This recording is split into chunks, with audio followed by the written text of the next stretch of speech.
afternoon. I am Shreyan Choudhury from class 3A. Rabindranath ঠাকুরের 107তম জন্ম দিবসের উপলক্ষে আমি রবীন্দ্রনাথ ঠাকুরের একটা কবিতা আবৃত্তি করছি।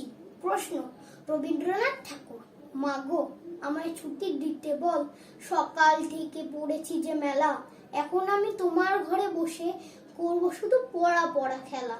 তুমি বলছো দুপুর এখন সবে, না হয় যেন সত্যি হলো তাই। একদিনও কি দুপুর বেলা হলে বিকেল হলো মনে করতে নাই?